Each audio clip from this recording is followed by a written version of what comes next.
বাংলাদেশের অর্থনীতির জন্য এক দারুণ সুখবর। গত অর্থবছরে দেশের প্রবাসী আয়ের সব রেকর্ড ভেঙে নতুন ইতিহাস গড়েছেন আমাদের প্রবাসীরা।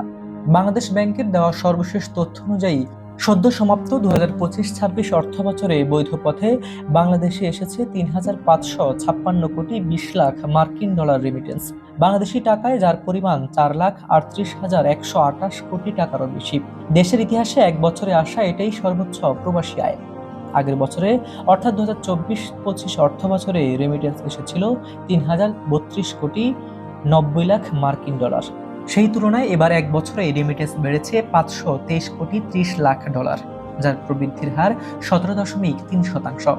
কেন্দ্রীয় ব্যাংকের তথ্য মতে এই সাফল্যের পেছনে রয়েছে বেশ কিছু কার্যকর উদ্যোগ। হুন্ডি রুখতে সরকারের কঠোর অবস্থান, বৈধ পথে অর্থ পাঠালে প্রণোদনা সুবিধা, ব্যাংকিং সেবার সহজলভ্যতা এবং ডিজিটাল মাধ্যমে দ্রুত অর্থ পাঠানোর ব্যবস্থা প্রবাসীদের আগের চেয়ে এই সুবিধাগুলো বেশি আগ্রহী করে তুলেছে।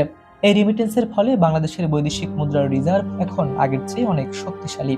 বর্তমানে মোট রিজার্ভ বেড়ে দাঁড়িয়েছে 37.56 বিলিয়ন ডলার। এছাড়া IMF এর BPM-6 নিয়ম অনুযায়ী নিট ব্যবহারযোগ্য রিজার্ভ দাঁড়িয়েছে 32.9 বিলিয়ন ডলারে।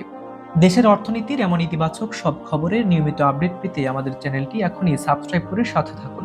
হাবিবুর রহমান নিশান, খবর সংযোগ।